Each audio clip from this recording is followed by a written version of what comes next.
Hey. Good evening, good evening, good evening. Great to Yeah. see you guys. Hi everyone. Hi, Good everybody. to see every one of you. Yeah, sorry about the lighting and just the place we're in. It's not a studio, it's not set up for this. We're actually on vacation. That's true. so we're away on vacation. We're actually out on the coast, just taking a week off. And then we realized we forgot to postpone. Postpone today's. We should have just mentioned this last week. So we are like, okay, so the show must go on. And I guess, well, actually, it wasn't too bad to pull it off. Yeah. So we're glad we could actually hang out with you guys. So you guys are part of our vacation now. We're about, say, 200 meters from the Indian Ocean. Yeah. We're in a beautiful place. A big In shout out Shanzu, Mombasa, Mutindi House. You can check them out on Airbnb. It's an amazing Beautiful Just place. having a fantastic I don't know. time. I guess the lighting isn't that It's not awesome, that but good. it's not studio lighting. But it's a Yeah, really nice it's studio. it's just I don't know a if I can beautiful- show enough of this place. And we're just outside the pool side. This Really is nice actually studio. the pool house apartment. And Studio rather. very nice. So anyway, we're having lots of fun. It's actually run by a friend of ours Yeah. called Sandra.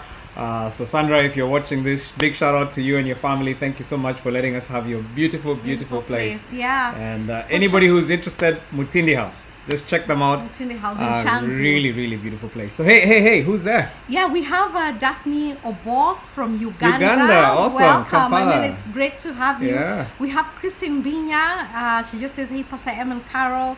There's Yvette Wanzu. Tell us where you're watching from as you check in. Yeah.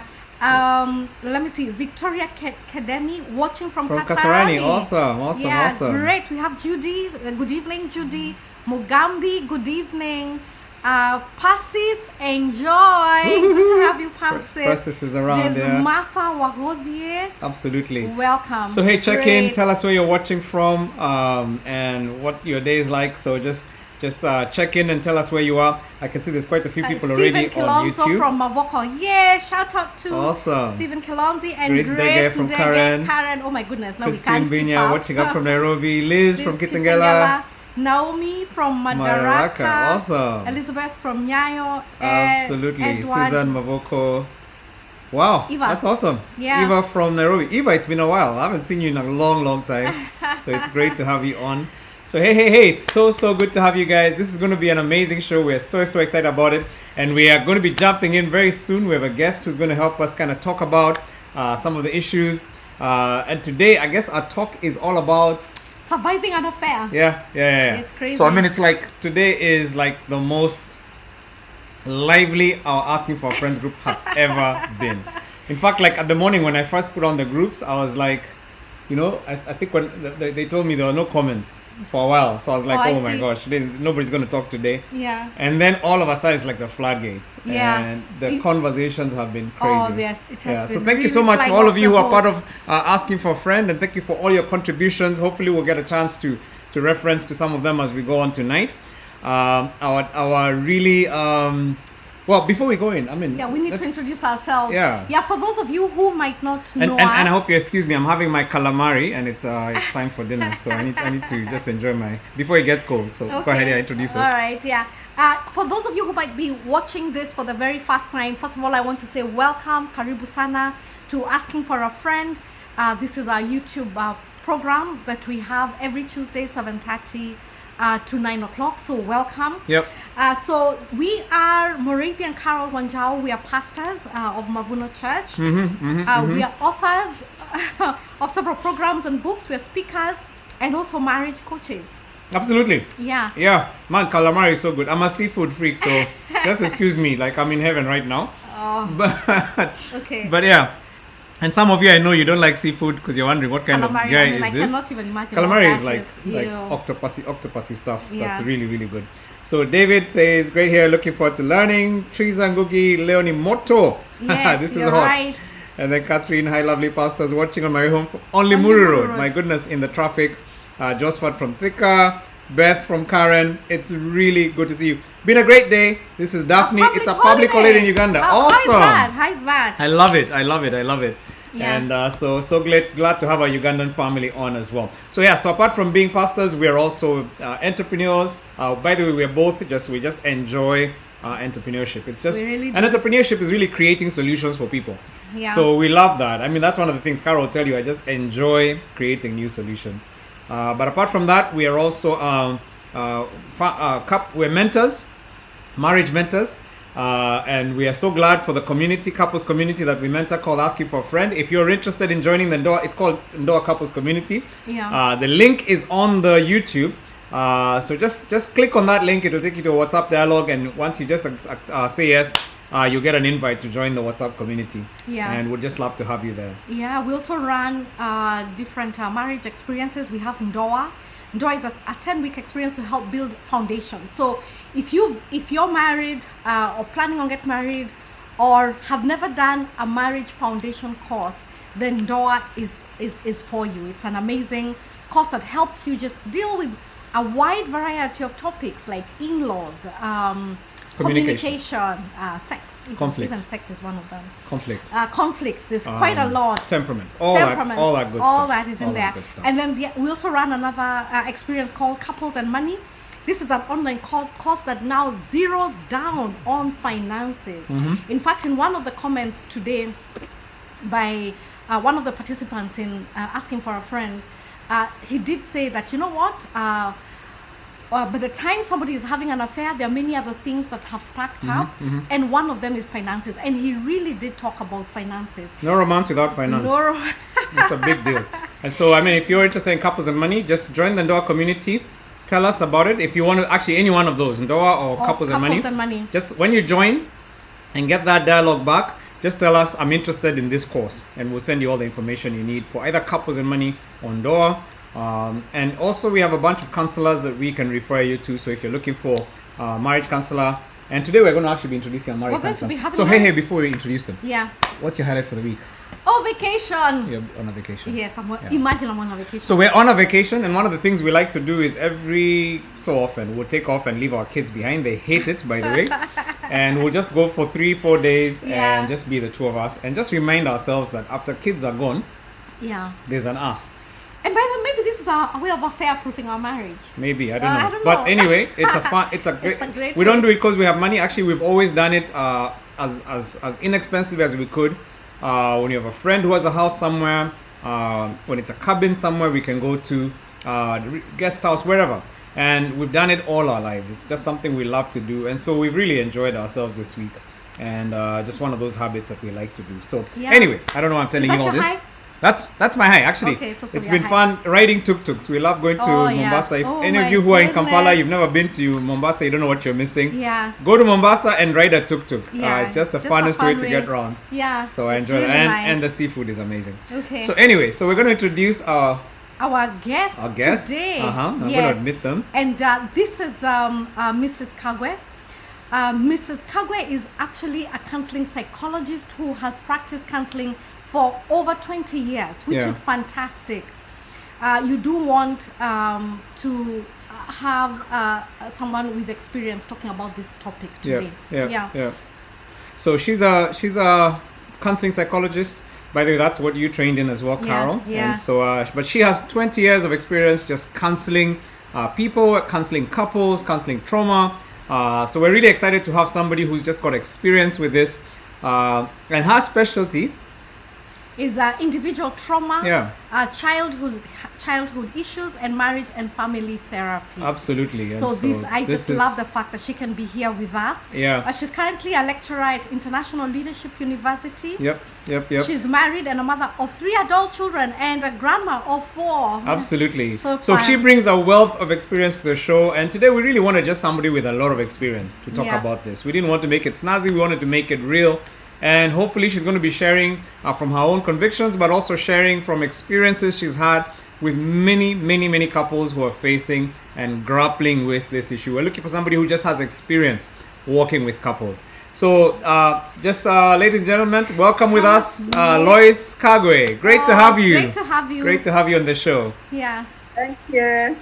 Thank you. Awesome. Right. Fantastic. Awesome. Okay. So we want to move into, we're just going to be, as we talked about earlier, we just want to you to help us talk about this issue. Today when we introduced the topic, you could tell from the response of people that this was it's an emotive topic, it's a personal topic, it's a painful topic for some, it's a real topic for many people. And so we're so glad that you're able to just help us talk about some of the issues. Let me just maybe even just share a couple of the comments that were shared in our groups and just see what you think about them. One person said, I feel it's not normal to have many partners because one of the partners is getting a raw deal, and basically was just really talking about how painful it is when one of the partners is trying to normalize having affairs and say that's just not right. It doesn't work. Another person says, how does one get out of the feeling of betrayal? Because this is just something that we're talking about. How do you even heal? And the person says there's such a deep sense of betrayal, it almost feels impossible. In fact, one of the people I remember reading said, even if you forgive, you never forget. And there'll always be a scrutiny that you will give. That trust has been broken. It's almost impossible to get it back. And this is what this person was referring to. Another person says there seems to be conflicting standards for men and women. When a man cheats on his wife, she's expected to forgive, forget, move on, allow him back. When a woman cheats, then it's okay for the man to kick her out. And I mean, it just seems like there's a lot of just there were people who, if I remember, some people talked about the fact that they've had to go through therapy to deal. And I remember one person specifically said, I had to do it for the sake of the children, because if I stayed in that place of bitterness, I would have taken out of my children. So as you can see, there's just a lot of emotion and engagement, and this is a real issue for our generation and for the younger generation today. Yeah. Yeah. And so I'm very glad that Mrs. Kagwe, you could join us today. I'm so glad that you have many years under your belt. I'm really glad, just for your expertise as a counselor, professionally as a counselor, as a mom, so we are really, really glad, because today, we could tell that things are very difficult. And today, and as we were, even as you have had what Muriithi here was talking, it's quite obvious that affairs are very traumatic and confusing, especially for the person being betrayed. So to start us off, would you explain to us the reaction and responses the betrayed partner normally experiences? Because in our groups today, people are like, it was confusing. It's like, I feel bitter, I feel angry, should I be feeling this?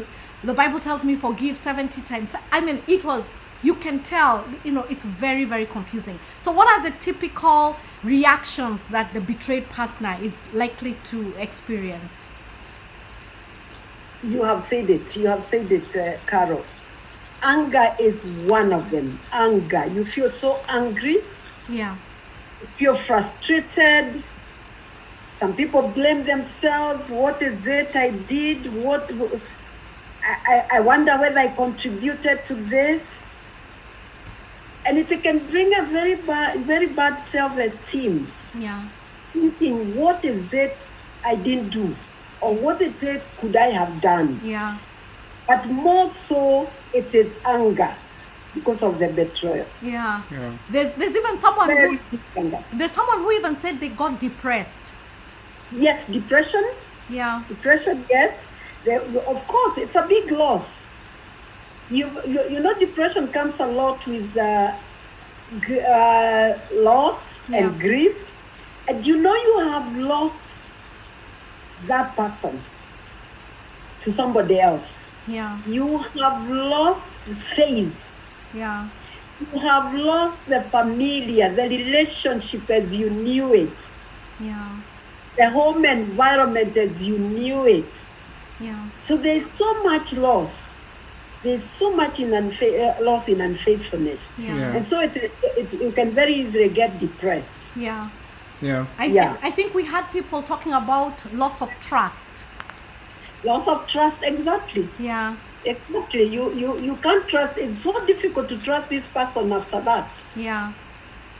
Okay. And that's the loss of the familiar. The things you used to do, the way you used to live at home, the things you used to share, and then there is a bad person. So you have lost a very deep relationship, and you have lost the trust. Yeah. So you had of that person. Yeah. Let me ask a question, because you've got a person walking into your counseling room You've got a spouse who's feeling betrayed, who's going through all these emotions. One of the things that I see that happens sometimes is the spouse who ended up doing the betrayal, the spouse who ended up cheating, blaming their spouse because their spouse did not provide either emotional support or sexual support, and then they say they made me do this. What do you say to somebody in a situation like that? Nobody can make you do what you don't want to do. So it is not right to blame the other person. They made you do it. You know, in psychology we say even anger is a choice. Yeah. You choose to be angry, yeah. So you chose to go that way. Although, let me maybe just add something. For men, usually it is the lack of sexual satisfaction. For women, usually is lack of emotional support. Yeah. Like you feel this person is not emotionally supporting you, is not somebody who can listen to you, empathize with your issues. So they look for that support outside marriage. Yeah. But usually for men, it is to do with the sexual aspect, although there are many other reasons. But one of the things then you say there is it really is a choice, regardless of whether you are getting the support or not. It really is a choice. It is a choice. Yeah. And maybe that's something you'll allow me to say, because I really want to just empathize with some people who are in the group. Yeah. And just somebody who says, I feel like I blamed myself. I was blamed because I'm the one who made the person make this decision. And I think I just want to help you understand that, look, choice, regardless, that is somebody's choice they make when they do that. And you can't carry the blame on yourself and say, if only I'd been a better wife, if only I'd been a better husband. Yes, there could have been things that you could have done, but you know what? You can't blame yourself when you're a victim of infidelity because there's a choice that your partner made. And so I just want to just empathize with somebody here and say, listen, I mean, and as we're having this conversation tonight, I know it's going to be painful. Maybe it's even opening up some wounds for some of you. We just want to do it as sensitively as possible, understanding that, you know what, there's pain, there's trauma, there's a lot of stuff, maybe even guilt that some of you are carrying. But just to say, listen, I mean, there are choices that every one of us has made. And even when you make the wrong choice, you can still make choices to do the right thing. So this thing of choice, it really does boil down to choice. And so you shouldn't be carrying your partner's choices on your shoulders. Yeah. Feeling, am I woman enough or am I man enough? Because I think the problem with infidelity, it really cuts to the core of who we are. And when somebody tells you it's because you're not emotionally fulfilling me or sexually fulfilling me, then it's such a heavy burden on the person who's being betrayed. But what we're saying is that it's a personal choice. Yeah. Do you want to add on to anything, Mrs. Kagwe? Maybe to add to that, what we have just said, it's a personal choice. And you know, marriage or relationship, for that matter, is between two adults. And so they can actually make that choice as regards that relationship. Yeah. Okay. And they can make a choice to actually nurture that relationship instead of going outside marriage or outside the relationship. And they actually, you know, let me just give an example. This last Sunday, we had Valentine. And we were, or anybody who preached on Sunday, we were talking about love. And I remember I picked 1 Corinthians chapter 13. And of course, I was using my psychology. And I was saying, love is about giving the other person. Love is about respecting the other person. Love is about being committed.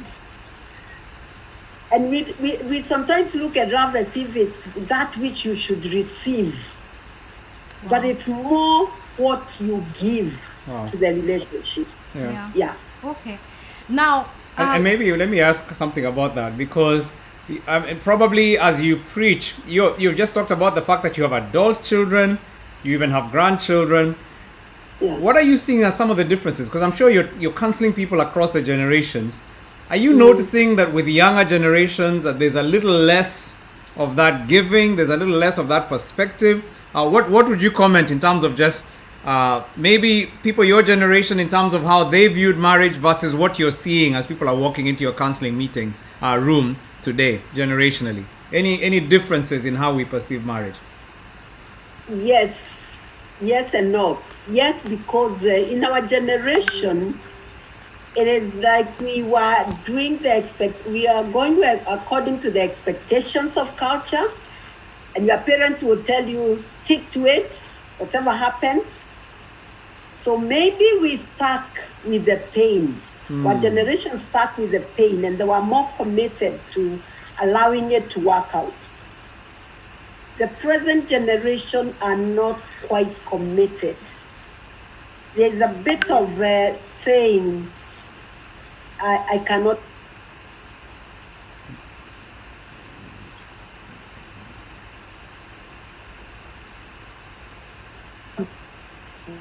bear this. I think we lost you for a I minute. don't think I have that as much as our generation. So- Not much. So you said with the younger generation, Sorry. Maybe I hope my... you said with the present generation, there's a little less willingness to live with the discomfort or pain or to work through difficult situations. Is that what, I assume that's where you were The heading? younger generation, they adopt exactly. Yeah. Exactly. They don't have that patience. What I've also seen, and maybe we'll discuss later, there's some revenge. If you do this to me, I'll do this. If you do this to me, I'll do this. And you know, in any conflict, if the two people are continually hurting each other, there's no place for reconciliation. Yeah. That's Okay. interesting. Yeah. I mean, Yeah. it's interesting because, as you said, what I hear Lois saying is the older generation. Yeah. It's not that they didn't have pain. It's not they didn't have affairs. It's not that their marriages were better Were necessarily. perfect, yeah. But there was a sense where people were willing to live with discomfort, maybe even with pain. Not Yeah. necessarily all for good. Yeah. Whereas today's generation, it's like, I'm out. Yeah. And if Yeah. you do this Yes. to me, I'm going to do it back to you. Yeah, I don't know if that was a better way, Mrs. Kagwe, because I know that the pain, agreeing to live with the pain does not mean that pain is not passed on to children. It does not mean that it does not affect the person negatively. So probably in both situations, there's the need to address the pain. Maybe in your generation and also in the younger generation to say there's a problem here, we need to address the pain. And as we were thinking about this topic today, the question that kept coming into people's minds and even to my own mind is, why would anyone do this? I know people talk about not being fulfilled emotionally or even sexually, but you see, not every person in a bad marriage seeks an affair. We're talking about the choice thing. You could be going through a difficult time, even sexually, but you choose still not to have an affair. And so the question is, what makes someone cheat on their spouse? And I came across an article that listed, the 6 types of affairs. And I think I wanted us to just kind of discuss them because I know they really shed light on the motivation for an affair. And I know as I read through some of them, I really felt as if the person who is being betrayed, it kind of helped for me understand, it's not actually the betrayer's problem, it's actually the perpetrator's problem. And so I just want us to go through some of them, and I would love for you to comment on what could be going on over there for a person. So And you said it's not whose problem? It's not it's not the betrayer's problem, it's the perpetrator's problem. it's not the person being betrayed's problem. Yeah. Okay. Yeah. Because So- but for me, You're betrayer talking and about the perpetrator are the betrayer. same Oh, person. sorry.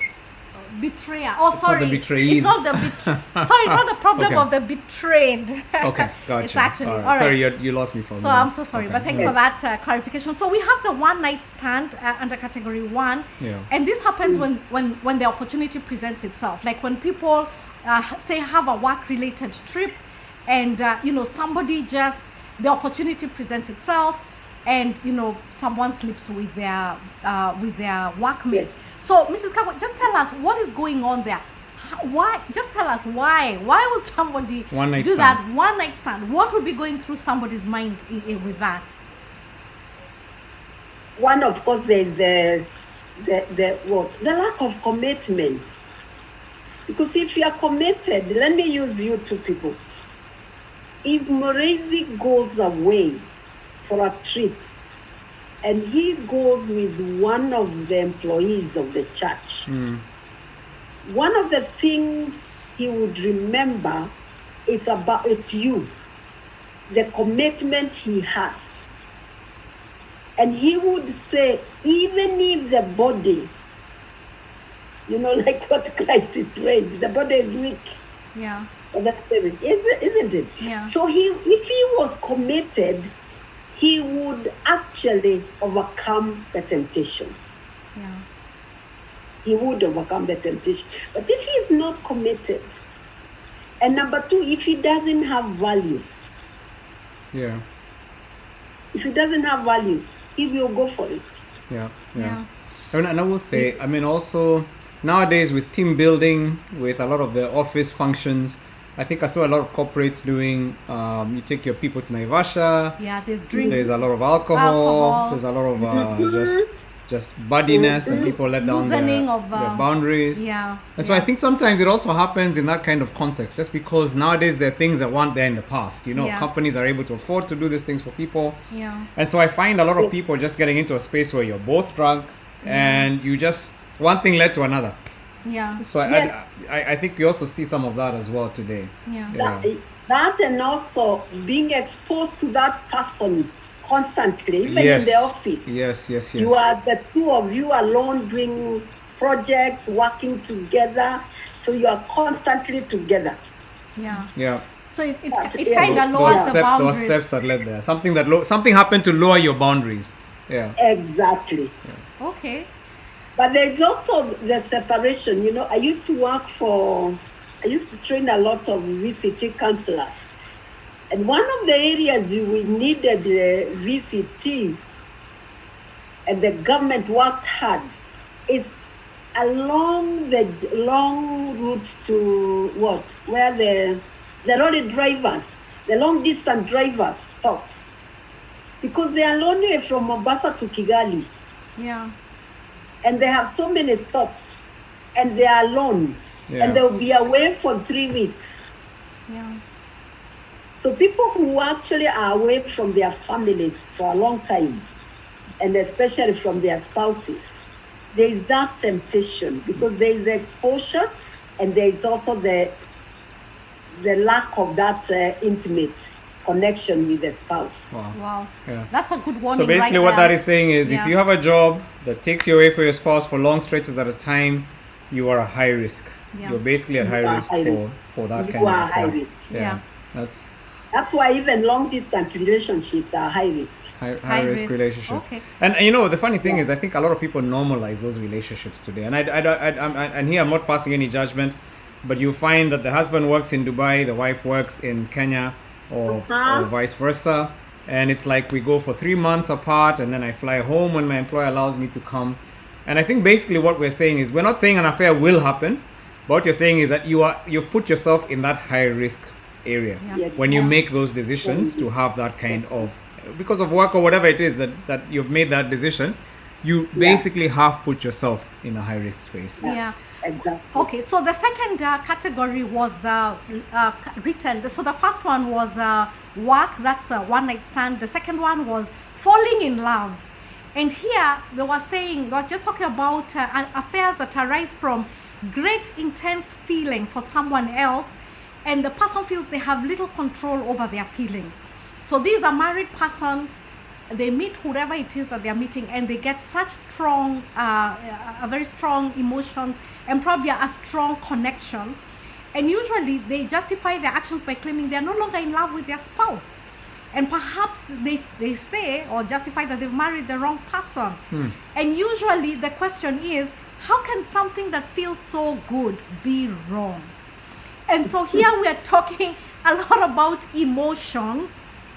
and kind of being led by our emotions. And what feels right. And and feeling that our emotions cannot be wrong. And so if I have this very strong feeling, then definitely there's nothing wrong with entering into an affair. So would you just like to comment about that? Because I can see here there's a problem probably with commitment or lack of understanding of what true love is.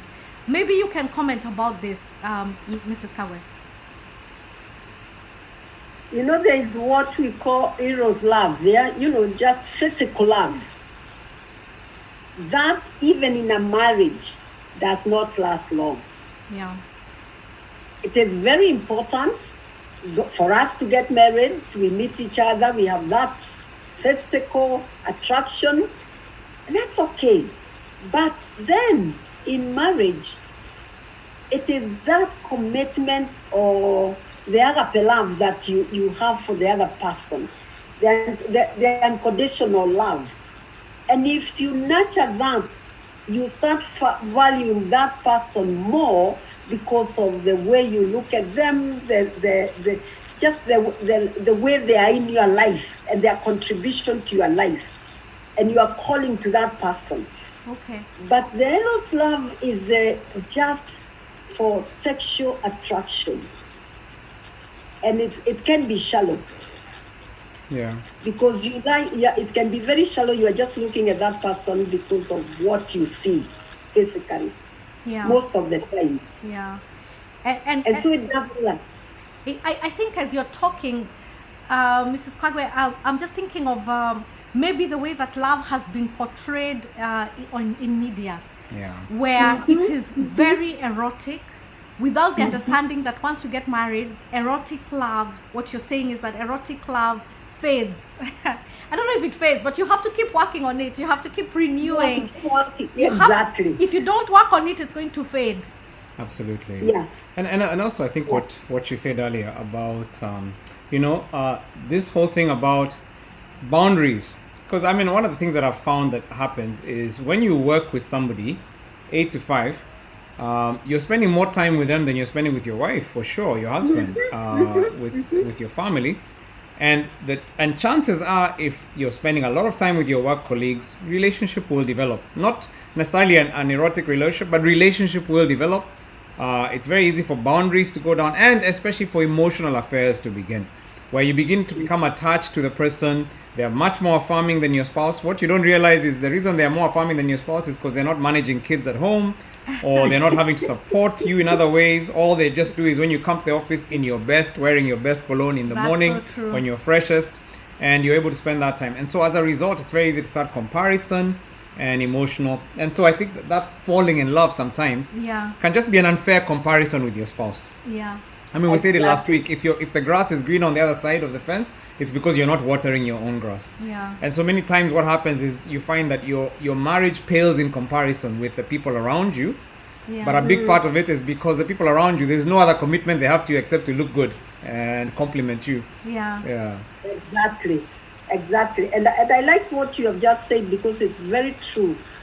If you start sharing your pain or your hurt or your stress with a person of the opposite sex and they listen to you, it's very easy to fall in love.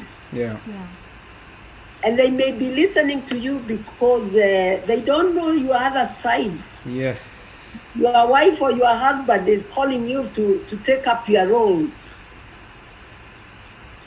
But the other person has no bag. You don't come with a baggage. You just come with a physical self. Absolutely. Yeah. Wow. Actually, I want to just say this. Somebody once told me, I'm a pastor, so my role is to empathize with people. And I remember one of my mentors told me a long time ago. He said, Moravi, women will fall in love with you.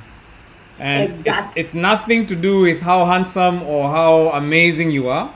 It has to do because your job is to be empathetic and to be available and to be a role model who loves his wife.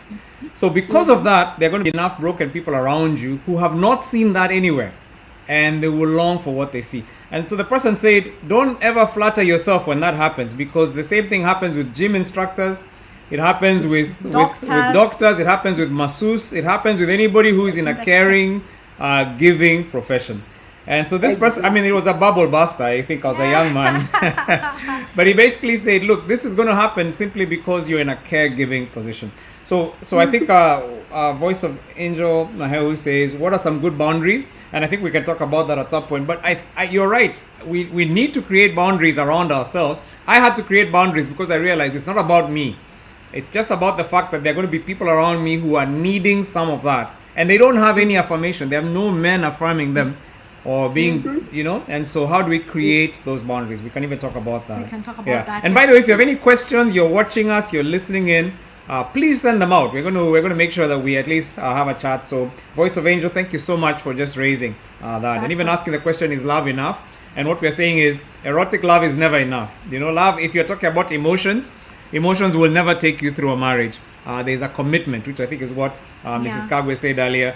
There's a commitment that you have to work through to make your relationship work. Yeah, it makes me think that we may do a talk on just what it takes to have a relationship, how to keep growing your relationship after marriage. Absolutely. And but we'll think about that. Okay. Category 3 is sexual addictions.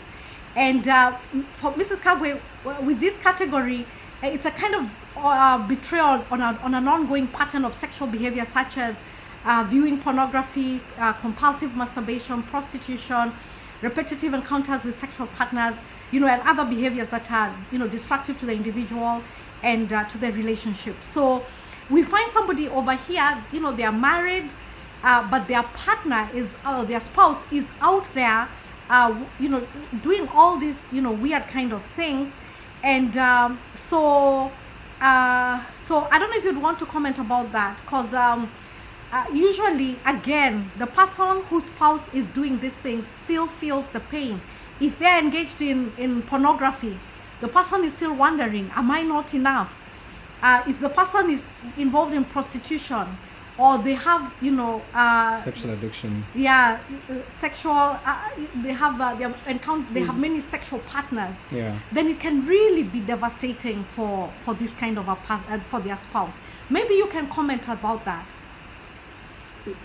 So you basically married somebody who had a sexual addiction. I want to start. Yeah. Go ahead. Yeah. I want to start by saying it has nothing to do with the partner, with the spouse. Yeah. It's not what they have failed to do. In any addiction, we say somebody is trying to hang on to something because of the very deep need they have. And like you heard me say, currently I'm doing a lot of childhood emotional neglect. A lot of people, a lot of professionals who were emotionally neglected when they were young.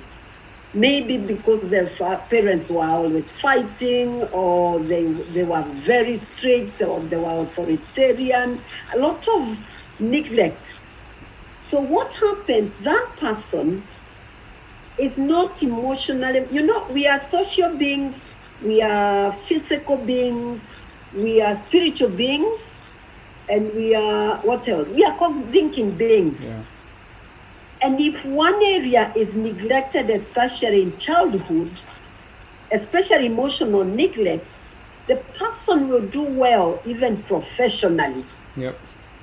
They may actually do well, and you look at them and they are successful. Yep. But there is that void, that emptiness. And that is usually that which is filled with addiction.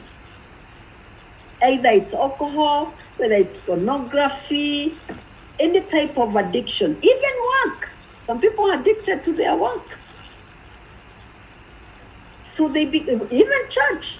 In fact, sometimes when I'm teaching, I talk about churchaholic, workaholic, and alcoholic. You don't know. Yeah. They are addictions.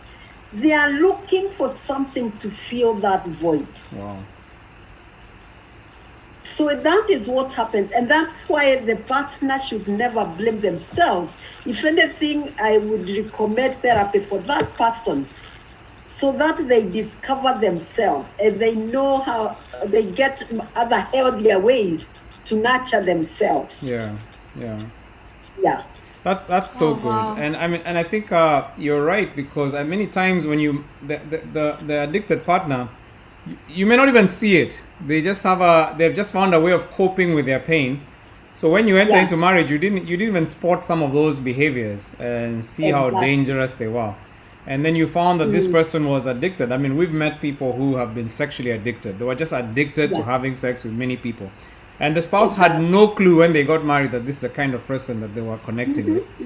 And so one of the things that we encourage people, and I don't know if you'll allow me to say this, one of the things we encourage people in that situation is to say, you can't fix your spouse. The only thing you can do is fix you. And so I love what you said about seeking therapy, because sometimes people say he should be the one or she should be the one seeking therapy. They're the ones who messed up. But actually, you need it, because that's how you bring healing to yourself and become a whole person. Because part of the danger is that their own that dysfunction they have, that you are actually becoming codependent, or you're beginning to have a what do you call it, a supportive dysfunction, where you're now playing this game together, where he repents and you Exactly. forgive, and then this is an unending cycle of pain. You need to first of all sort out yourself. In the plane they say, put on your mask before you put on somebody else's mask. So it's time to make sure that you get some care Exactly. for yourself, even as you're praying for your Yeah. spouse to get the care they need. Yeah. I like that, Mrs. Kagwe, when you said that this person has their own pain and they're trying to medicate it through these addictive behaviors. That I hope that comforts somebody listening out there. In And fact, even Molly, who says, Yeah. because Molly Wamboi just asked the question, what would you say to a serial cheater who feels there's a need that's not being met in their marriage, so they're constantly looking for it outside? And I think Molly, what we are saying is that need has nothing to do with your marriage. The need is in you. There's a void within you that even your marriage will never meet. So the problem is not your spouse, because even if you marry another spouse, that you'll always have that void. And so the key thing I'd say to anybody who's in that situation, there's an addiction, there's an addictive something within you that you need to get therapy for. Because as long as you're blaming somebody else to meet that need, you never will become whole. So I think it's both the person who's a victim, but also the person who's the Betrayer, perpetrator, the perpetrator, that you need to get help in a situation like that. Yeah. Okay. Yeah. Yeah. And you know, I if your think- spouse is not seeing the need, because that's where the danger is. You could be in a place where you're the one who wants to get help, they're not interested in getting help. One of the things we counsel is we say, you work on you and pray for them, because as long as you're focused on them being the solution, getting help, and that will be the solution for your marriage, that's a dangerous place to be, because you're putting your future in someone's hands. You had better just you seek therapy, and you seek help, and you seek health. And hopefully when that happens, then your spouse will be confronted with the fact that they have to grow as well.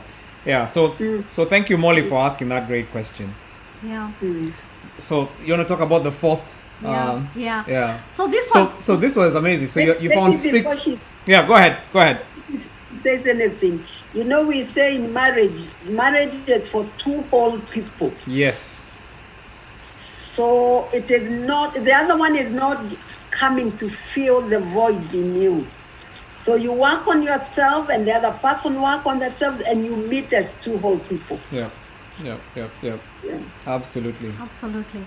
And okay. Two halves never make a whole. Yeah. Not in marriage. Oh, In marriage, it's 1 plus 1 equals to 1. I mean, it has to be one whole plus one Exactly. whole. Because if you're half a person, you're only going to attract another half person, and that will never make it a will full. never work. Yeah. So what we're saying is that if you have a serial cheater for a spouse, also get help for yourself. In fact, get help for get yourself. help for yourself, because a lot of Yes. times we point and say the perpetrator is the one who needs to seek therapy. You even try to get them to go for therapy with you. Imagine it might not work if you try. You go first and then see how that is going to help you. Focus on your own healing. Focus on your own healing. So we have category 4, as we had said, there were 6 of them. I hope we are all keeping track of the categories. But this 4th one had to do with a person wanting the marriage and the affair at the same time. This is a situation where you have the person is the affair partner is integrated into the betrayer's lifestyle. So there's no intention of leaving the marriage or to stop the affair. They want both. They want both the benefits of the affair and the benefits of the marriage. And usually it's not uncommon for the person who is having the affair with the spouse to believe the unfaithful mate is going to leave their spouse to be with them. So even the person who is being cheated with, they're being cheated or they're being lied to, that this person is going to leave their spouse to be with them. So I don't know. I know for the African culture, we seem to turn a blind eye on this one, and where the man, usually it's a man, can have the affair. It normally takes years. There are children who are born out of this affair. I even had. It's really a concubine. It's basically. usually like a concubine, and it's expected. So I don't know. What would you comment? Why is it that this person is seeking fulfillment from both sides? Like we said, it's lack of values. Okay. Number two, let me just say we are products of our environment. We truly are products of our environment. And what I mean is, people who have come from backgrounds that do not respect that commitment. Maybe it's a polygamous family. Yeah. Maybe it's a family, where the mother tolerated this or the father tolerated this. They will carry that to their marriage. Wow. They usually do that. But having said that, I would also say it is not good to enable that relationship to stay like this. Because what you are doing also, you are telling your daughter you can tolerate this later. You're actually telling your son this is fine and it's okay. So as a woman, or if you are the woman in that relationship, you should, if you have a father in that relation, you should ask yourself, what message are you sending? Wow. What message are you sending?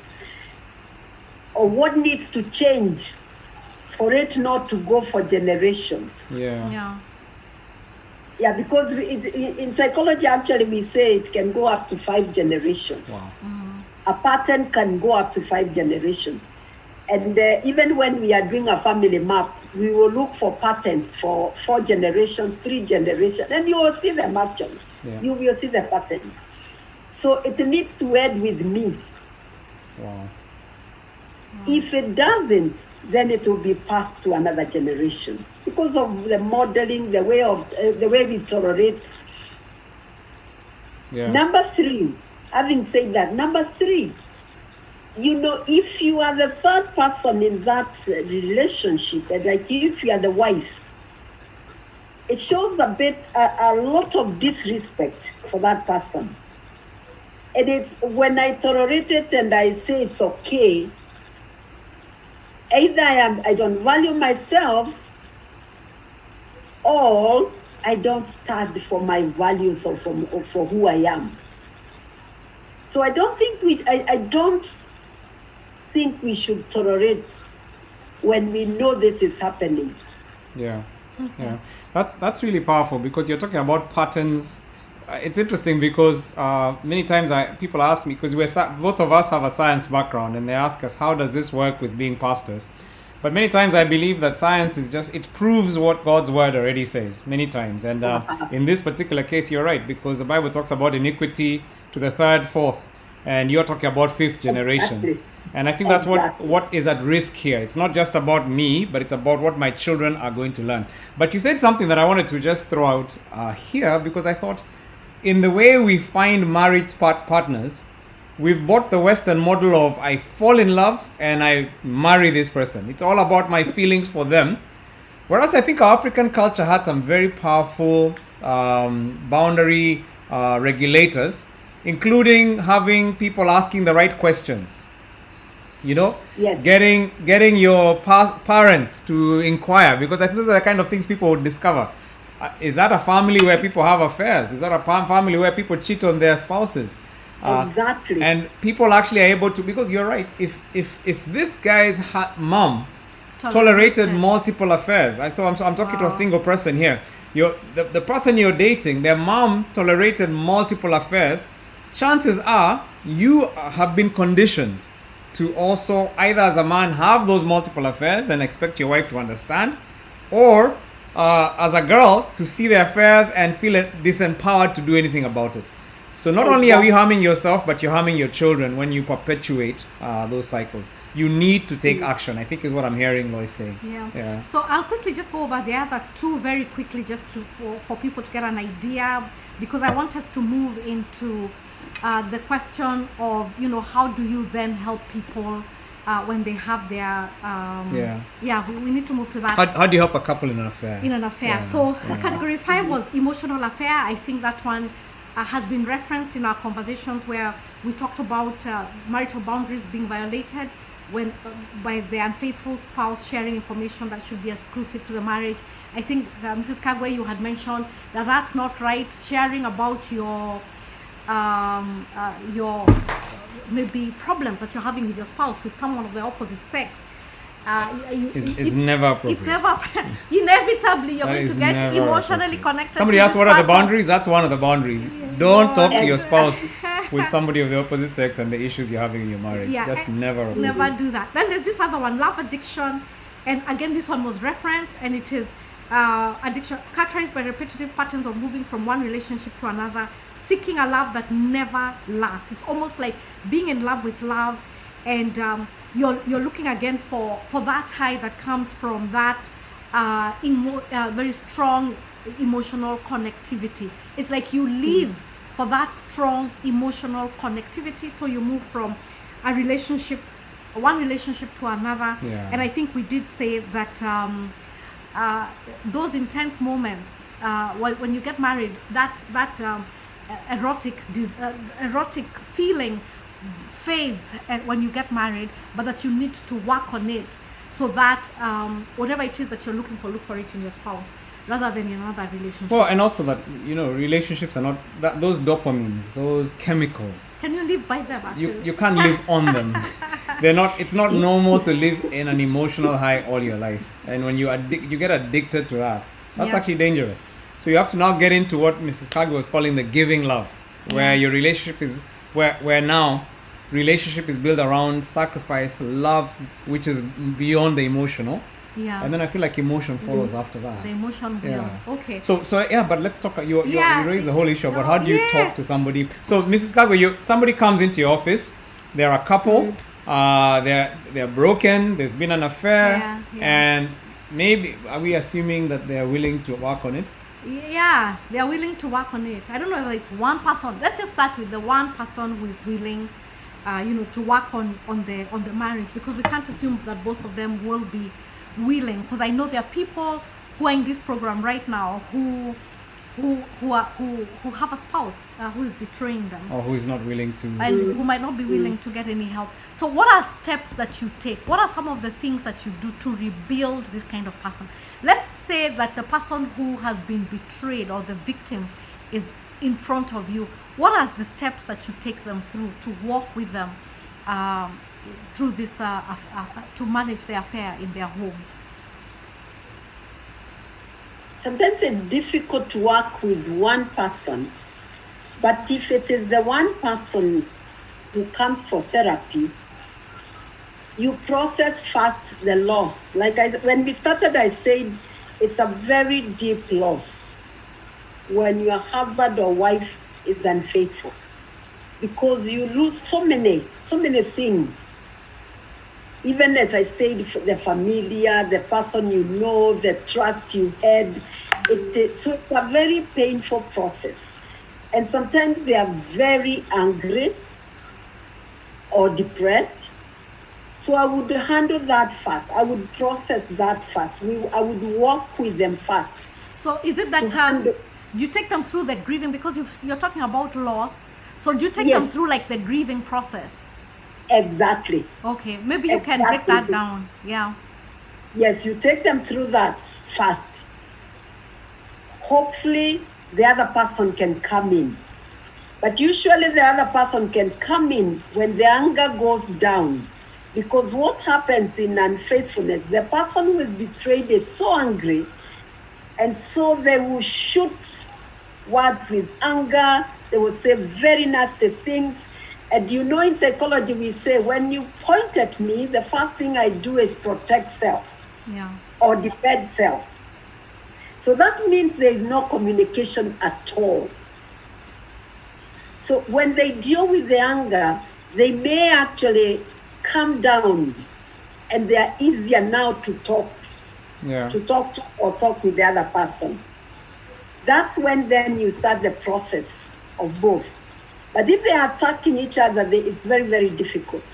It's very difficult. Even the betrayed one needs to bring the anger down. So your first step is to help them to come to a place where they're calmer. They're able to face the issues because they've dealt with what's on the inside first. Exactly. Yeah. And just sharing sometimes helps, because you're so angry, you just want to talk to somebody. I'm sure you have, as pastors, you have experienced that. Somebody comes to you and they just pour their pain, and sometimes you don't do much, you just listen, and they start saying, I feel better. I don't know why I feel better. It is because they have offloaded. So they need that somebody to offload to. Then after that, it's when now you start the process. Okay. So what you're saying is that you first deal with the anger, but you had also talked about dealing with the loss of the ideal, because of course in marriage you may be going through many problems, but you're not, there's a certain, you never ever imagined that someone would betray you in this way. And so would you just tell us what does it mean to help someone grieve the loss of the ideal? Loss of the ideal, it has nothing to do with you. The betrayed one, like we said, it's the betrayed one, period. It is the other person who actually has not been committed, it's not serious, and it's not respecting this other person. Okay. So to get to understand it is not you. Although maybe I'm talking about the idea, it could also be you, because you are such an angry person. You push the other one out. You can't do that, and then they fall in the hearts of somebody who is more sympathetic. But usually, and I want to say this, usually, it is the betrayer who is at fault. It's not the betrayed. And if it is going to work, the betrayer needs to accept it was wrong. They need to accept it happened. Sometimes I've had in therapy, somebody tell exactly what happened and what led them to it. Those who are genuine, and those are the marriages that heal. Wow. Okay. When the betrayer accepts it went wrong, it should never have happened, this is what happened, the other person is easier to forgive when one accepts. But when the other one doesn't accept, then what are you forgiving? Let me ask, could you, and I'm because the people ask this, and maybe I thought you could help us actually understand this. Have you seen couples where somebody cheated, had an affair with somebody else, the betrayal, the pain, all that stuff, and yet came out of it, and today they are healthy and love each other, restored trust? Is this possible? Are there stories that you can actually share and say, I've seen this happen, it is possible? Because I suspect there's somebody out there who's saying, is it even possible what you guys are talking about? Actually, currently I'm dealing with a couple where the wife was the unfaithful one. Oh, wow. And we are at a place where we are almost getting to forgiveness. And they are civil with each other. They come together, actually. There is no more anger and shouting. So that I can see that couple healing. Wow. I have dealt with many where the man is the unfaithful one. And they have healed. Wow. But like I said, there needs to be accepting it was wrong. If somebody does not accept, it's very, very difficult for it to heal. Wow. Or somebody belittles your feeling, the other person's feelings. Yeah. But when somebody actually comes to the understanding that they really have hurt the other person and they are genuinely hurt, and if this person is committed to the marriage, it actually heals, because then they will work as a team. There will be forgiveness, and there will be the understanding this should never happen again. Okay. As they empathize and they feel the hurt they have caused. Okay. So first of all, just not to interrupt you, but just to say, for the person who's saying, is it possible? Yeah. What I'm hearing is there are people who've been through. I mean, the problem with this thing, and I'll be honest, part of the challenge of this topic is very few people come through it and are willing to go back and tell the world, hey, by the way, one of us was unfaithful and we have a good marriage. I know they're there, and I know there are many couples, and maybe even some who are watching this. Actually, I know some who are watching this who've been through it, and the reason I know it is because they've even told me, even some of the people who are in the group today, actually, a couple of them inboxed and said, by the way, we've been through it. But very few people are willing to be as open about it. And part of the reason, and I completely am empathetic, part of the reason is because maybe we reconcile, but then our parents have never heard about this story. Or our kids would never have known about this. So if we share it online and help other people, there are many other people who have to go through the pain because we've dealt with it. We don't want to. So I completely understand it. But what did you see? Part of the problem is there are very few models of the many couples who have found healing, who are willing to come out and say, it's possible, guys. You can be healed. We've been there. And look at us. We're actually walking. Yeah. So I feel like people feel very alone and they feel it's impossible because they don't see models. Yeah. But what we're saying is that it is possible. It is possible. It is possible. It is possible. I can actually tell you it's possible as a therapist. I've dealt with a lot of unfaithfulness, and it is possible. Wow. Okay. Wow. So now, like you're saying, even me as a therapist, I cannot go shouting there because I must be confidential. Yes. So it's very rare that you'll find even therapists sharing. We can only say it's possible. Success stories. Yes. all right. And so what I heard you say is that when to deal successfully with an affair and to bring healing and reconciliation, number one is that you need to deal with the person who has been betrayed. They need to deal with their anger. They need to deal with their bitterness. They need to deal with their own emotions. That's what I heard you say.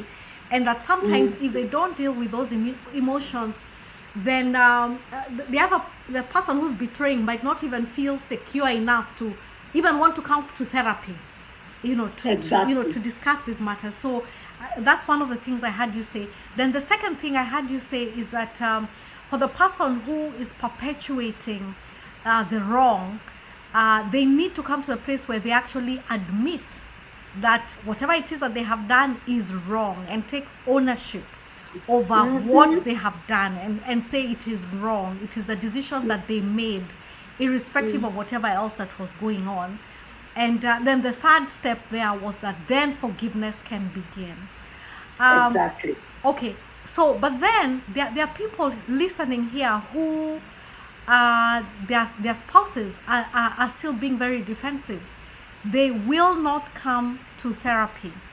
So probably there's somebody or who's admit that there's something seriously wrong. Yeah, they might say you're the one who is at fault. The cheating spouse might say you're the one who is at fault. You're not fulfilling me emotionally. You're not fulfilling me sexually. You go for therapy. So what would you tell that kind of a person? And maybe are there times when you counsel people to separate?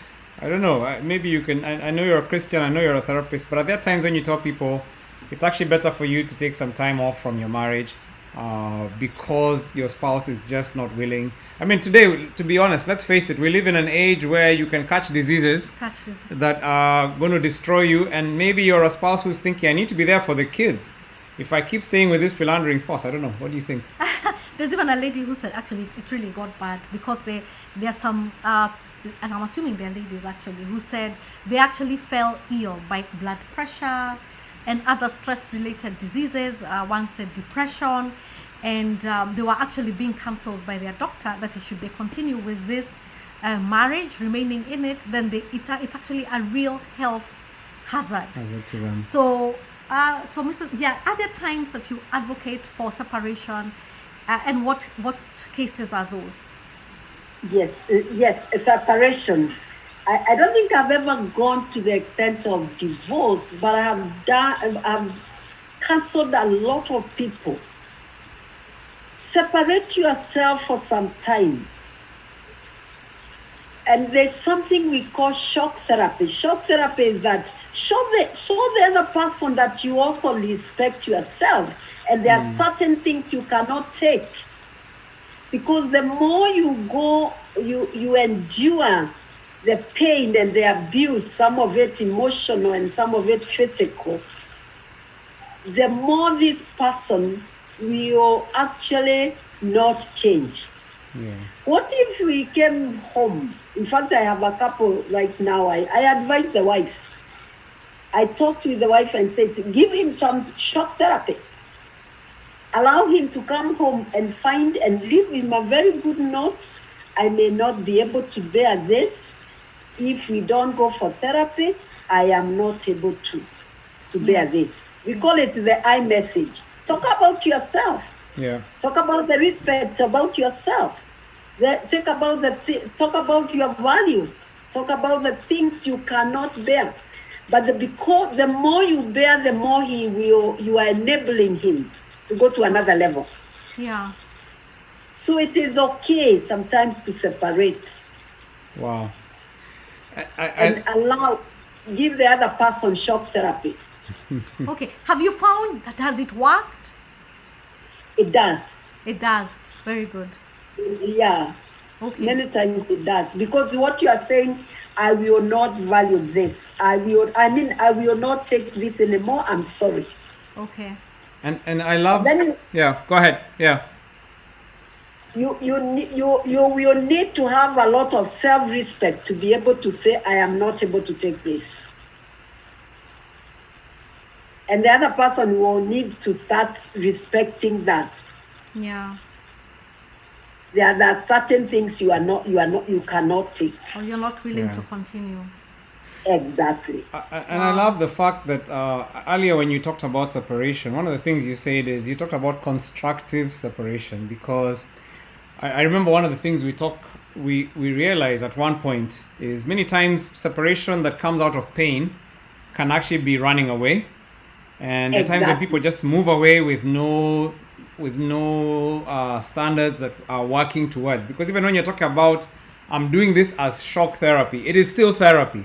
What I'm trying to do is still save the marriage, But there are times when people separate where it's just like, I'm out. And what happens is then it gets hard. The longer you stay apart to ever come back together. And I remember one of my friends who told me, and this is an older woman today, and she told me, if I knew what I know now today, I would not have agreed to just separate without any structures for dialogue and for continual growth. Because she said, I could have involved our parents, I could have involved a therapist, I could have involved our pastor, but what I did is I actually just left. And maybe 7 years later, when I felt now I was healed, I looked back and there was no possibility of coming together, and I regretted it because I looked at people who actually took the time to work and found healing. So I think what you're saying about constructive separation, finding a therapist, finding your pastor, finding somebody who will help you figure out how to separate for a season that is intended on bringing healing to this person and to yourself, first starting with you, and then hopefully to your spouse. Exactly. Yeah. Exactly. Yeah. And starting with you, and to accept and know your contribution. Wow. Yeah. Okay. Comment about that. Accepting your contribution. Just would you comment about that? Because a lot of times the person who is being cheated on feels the victim. They feel it's all the fault of the one who is betraying them. Comment about that. sometimes contribution is not just the negative. Contribution can be, I'm also enabling him. I know where he has been. I know even whom he is moving with. But I keep a blind eye. I don't talk about it. I don't challenge it. I allow it to continue. Then I'm enabling him. Yeah. Even like we say in alcohol, we tell the parents, don't enable your child to be alcoholic. Don't give him money when you know for sure he's going to drink. Don't make it so easy for him to drink and not work. Yeah. So you are not helping that person. And it is true even in marriage and relationships. Yeah. Don't enable the other person not to change. Yeah. Absolutely. Yeah. I know that I can love be that. very confusing for Christians because we're told to forgive 70 times 70. Yeah. But we're saying But I think and Christine actually asked that question. Said, are there issues that you can't separate on a short term, e.g., physical abuse? But I think what we're saying, Christine, is even for that, part of the reason that I think one of the things I've found, and I don't know what, Lois, your take on this is, my experience is even abusers tend to be victims. And this is a fine line, so I don't want to be someone take me out of context here. But many times that abusive person is a child who was abused. and Exactly. part of what happens is hurting people hurt others. And so Yes. I think what you're doing is having empathy towards even the person who is an unruly person, even the person who is a disruptor in your marriage. Having the eyes of Christ means being able to look at them and feel empathy, which means maybe this is where your own healing has to happen, because for you to actually feel empathy for somebody who has hurt you, you first of all need to get healing. You need to find a place where you've dealt with your own pain. And then you're able to now look at somebody like Christ who said, forgive them for they don't know what they're doing. When you look at that person and say, my goodness, I finally understand what this person was done by their father that has made them who they are. Now I can actually become their advocate in terms of praying for them. It doesn't mean I move back into their house so that they destroy me, but it means that my posture towards them moves away from seeing an animal or seeing this despicable human and becomes, my goodness, I actually see the pain that they're going through and I desire greatly for God to heal them. And when that happens, there's a possibility that I can become an agent in their healing. Whether that means I'm in the house or not, it might actually mean that there's a separation season when I'm just saying I need to be protected because physically moving in there will cause me great harm. yeah. But I'm still a person who loves God and is able to love the person despite the fact that I'm not even able to be with them in that season as they're going through their healing. I don't know what you think about that. Yeah, you know how we do it in therapy. The person, the two of them agree to come for therapy. We will temporarily separate them. And why I do that is to help each understand where they are coming from and what are some of the issues they went through and why they do the things they do. And when each one of them understands where they are coming from, it is easier now to understand and empathize. Yeah. Or even create boundaries for that matter. Because there are some people who are taught to be timid, excessively submissive, or to persevere to the extreme. And so if they marry an abuser, they will persevere to the extreme.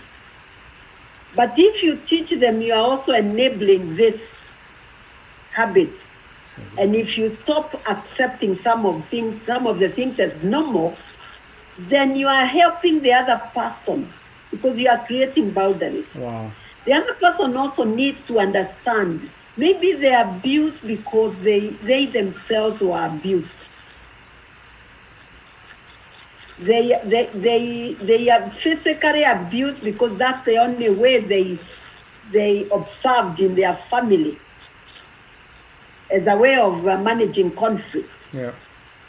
And so the more we understand ourselves, the more we mature and are able to actually relate with other people in a mature way. Wow. That is really good. Yeah. I think what we're saying, guys, as you're listening to this, we're not trying to simplify this overly. We're not trying to say that every situation is the same. We're not going to say it's easy. Please don't. You need to read the fine print on this. We're saying it's going to be difficult. It's going to be challenging. But what we're saying is it is possible for your marriage to be healed. It is possible for you to be healed. It's possible for you not to stay in that situation, and you shouldn't. But you need to deal with the issues, because if you don't, and maybe again, it's something I think you've taught me, that if you don't deal with those issues and you leave your spouse and you find another spouse, chances are, if you've not dealt with the issues, you will attract somebody exactly like the one you left. And so this is why it's so important that you deal with yourself. It is possible. And then as you deal with yourself, you're able to now empathize and help your spouse. You know, take on the oxygen for yourself, and then you can help somebody else to get it who needs it. And so I really appreciate what you're saying about enabling, that many times we can actually enable the cheating spouse if we're not dealing with the issues that are within us, our own insecurities, etc. Yeah. Exactly. Yeah. Oh, wow. Wow. Well, I think this has been very, very informative. Yeah, we do need to close, but We this do has need been to start amazing. winding down. This has been amazing. But I think what I did hear you say is that you do advocate for separation, but it's a separation to bring healing and reconciliation. I think Exactly. the assumption that many couples have is that we are separated, we are heading to divorce. Yeah. I don't think that is the case. But we should try as much as is possible to bring healing to you as the person who is being cheated on. And a lot of times when you get the healing, your spouse has no choice but to respond to that. And I think what I hear Exactly. Mrs. Kagwe saying is that shock therapy or whatever it is, you know, your spouse will respond. And a lot of times it leads to healing and on the part of the cheating spouse, and eventually reconciliation. Yeah. Now, maybe you can give this as a last comment, but there's someone in the group who said that after an affair, you almost have to relate in a new way. But what I'm thinking is that as people are going through healing and reconciliation, it calls for a new kind of a marriage. It's almost like saying the old has gone and there's a new that has come. With the, you know, especially as people go through the healing process, and that's something new. I think there are new conversations there are conversations that you have that lead to a new way of relating, which are hopefully more healthy. Maybe you can just give a brief comment about that. What are some of the new things, new ways that you have seen that couples now moving forward, you know, agree going forward? Is it that they say now these are the boundaries? How do they deal with, will this problem be repeated? You know, what are the new ways? What goes on there? First and foremost, I want to say the healing is a process. Yeah. The healing is a process. Once somebody has been betrayed, especially in marriage, it takes time. It takes time to heal. It takes time for trust to come back. It takes time to actually forget the pain. But once you allow yourself to give it a chance and start the forgiving process, then it becomes easy. And one of the things that happens is that you look for ways to relate differently, maturely. Some people have even drawn their expectations. They actually do that in therapy. I'm willing to give you a chance, a second chance. I'm willing to start, but this needs to happen. And one of the things I've found people do is that they actually deliberately create time to be together and to appreciate each other and to build each other. They actually do that. They also would say, like in communication, they would say the right words. Because if you remember, we talked about the 1 Corinthians, you know, love does not keep a record of wrongs. So you don't keep reminding somebody. You don't keep going back there. Yeah. If you keep going back there, it is very difficult to heal. Yeah. If there is fear and you are treading on eggshells, you're walking on eggshells, it is difficult to heal. So it is so important to give each other a chance and be very truthful. But like I said, it's a process and it takes time. It's not pesa pap. Yeah. No. Oh, wow. Yeah, it's a process. It's a process. But it is possible. I think I love the message of hope. It's a process, but it can happen and it will happen. I think one of the things, and maybe as we conclude, just to say, we believe that God is a God of second chances. And none of us is righteous. None of us is perfect. I believe we're here because God forgives us despite all our infidelities. Yeah. And as we yield our marriages to Him, God is able to bring healing. And I think that's one of the reasons we're here. We're here to bring hope. If you're in a place where this has just felt like a place where you're stuck, you felt like you can't move on, what we're saying is you can. And you know what? It's not about waiting for your spouse to get his act together or her act together. It's about you getting the help. And then as you get the help, trusting God to work on them. But part of it is you getting your help so you can start to take steps forward. You're not supposed to stay stuck in the place you're in. And did you marry the wrong person? I don't think so. Absolutely, I don't think so. I really do believe that all of us married sinners.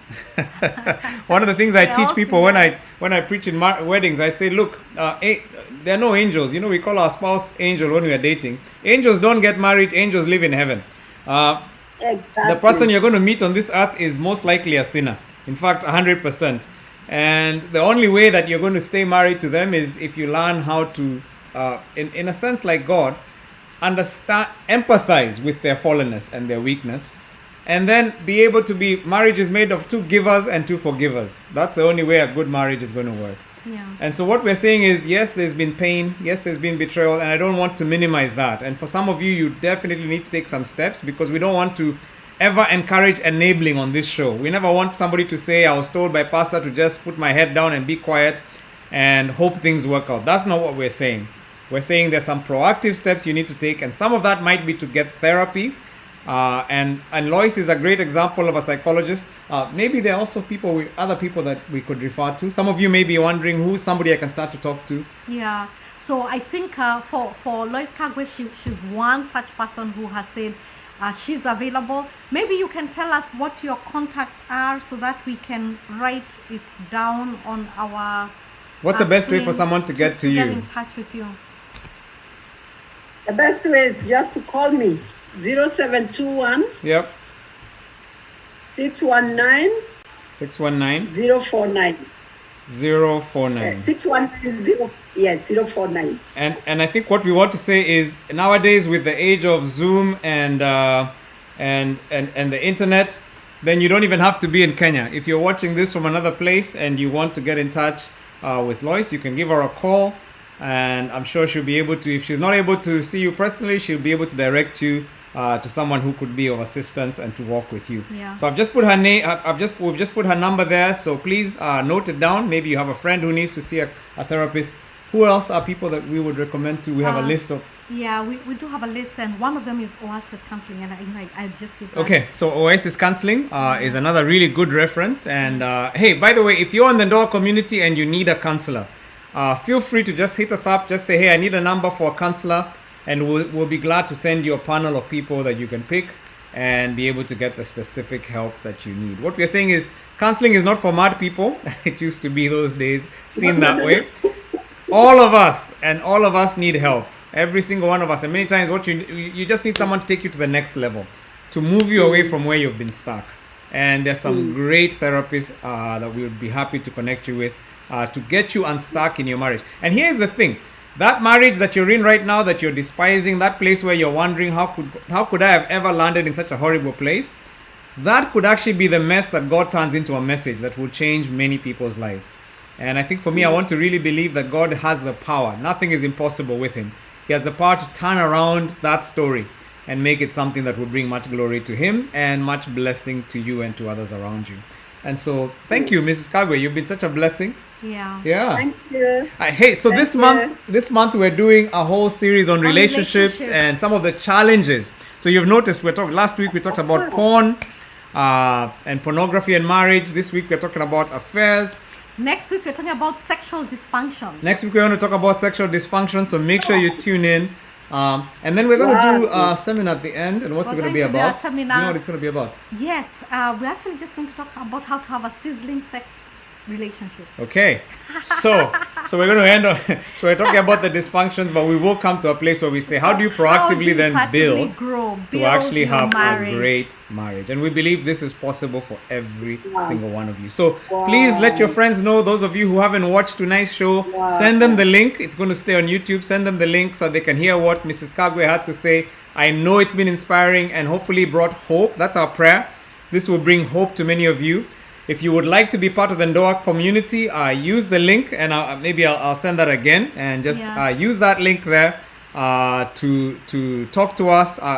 It'll give you a WhatsApp message. Actually, just go to the first message on this. It's actually the pinned message, the very first message, and just click on it. And what it will do is it'll take you to a WhatsApp dialogue, and you can join the Ndoa community. It's a place where we every week we'll just send you content and help you walk. Our desire is to be a resource and a mentor to you as you walk the journey of marriage. Yeah. And then watch out for the rest of this month. It's going to be fantastic. It's just going to hopefully just bring hope. And our desire is every person represented, everybody who's watching this.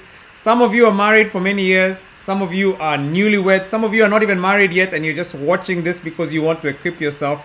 But our desire is that every single one of you will come out with the tools to actually be successfully married, because we believe that this generation needs to see examples of marriages that work, marriages that have God in them. Yeah. Okay. So, what do you want to say to conclude? I think just like how we go for help, we seek consultants. Like when we are sick, we go to see a doctor, or when we need legal counsel, we see a lawyer. Relationships is one of those areas where people assume that they are okay until it is quite late and a lot of damage has been done. So what we're saying is that be wise and just seek the help that you need before it is too late. Absolutely. Marriages can be saved. There is hope, and God is a God of a second chance. I want to pray for everybody today. Can you allow me to pray? Sure. I don't know why I'm just so psyched and Mrs. Kagwe, thank you. You've been such a blessing to us tonight. We just really bless God for you. Let's just pray. Father, I want to thank you for every couple that is watching, every single person that is watching, every married person who's watching this alone because their spouse is not really interested in working on growing marriage. Whoever they are, Lord, you see them, and you are with us as we are part of this. I thank you because, Lord, marriage is your idea, and it's not a human idea. I thank you that, Lord, you are able to turn even the most miserable marriage. And I say this because I've seen that in experience. You're able to turn even the most unlikely marriage into something that is a blessing for the generations. And so I just want to pray a blessing upon everybody who's watching. I speak hope. I speak inspiration. I speak a sense of possibility. With God, all things are possible. I speak just a sense of, my goodness, I'm not alone in this, that I can walk this journey and there are people to help me walk it. And I just believe that God is going to turn around your situation and make it a beautiful story. I speak not just for your marriage, but all the marriages around you, that your marriage will actually become a blessing to your generation, that your family will have good marriages going forward because of yours. And I just speak over everybody here who's been in a place of doubt, wondering whether anything will ever come out of this. I pray that God, right now as I speak, hope is coming to them. And I speak encouragement is coming to them. Lord, we just want to thank you so much for Dr. Kagwe. We thank you so much for her passion, for her ability to just be a blessing to so many. Thank you that, Lord, she has testified today that she has seen couples, many couples, who've gone through infidelity and come out on the other side with hope, with great marriages. And thank you that, Lord, she is a testimony to us that with God, all these things are possible. And so I just pray, continue to bless her practice, continue to bless her work. May you give her many, many more testimonies. May she see herself being used by you to heal many marriages in our generation. And I pray that, Lord, you will just bless her practice and grow it so that, Lord, it will be a blessing to many. And we pray for everybody who's watching tonight that, Lord, as we conclude, Lord, be with us. Whatever country you're watching from, may the Lord just be there with you. May your home become a resource and a place of blessing. We pray blessing over you in the name of Jesus. Amen. Amen. Amen. Amen. Thank you. Thank you so much, Mrs. Kagwe. And thank you, everybody who's watching. Please join the couples community if you haven't. Talk to us about Ndoa or about couples and money if you'd like some more information about that. God bless you. And hey, now we're going to go to, we're in Mombasa, so we're going to enjoy the rest of our holiday. So God bless you. And we'll tell you how the rest of it went next week when we see you. All right. All right. See you. Bye-bye. Bye-bye. Good night.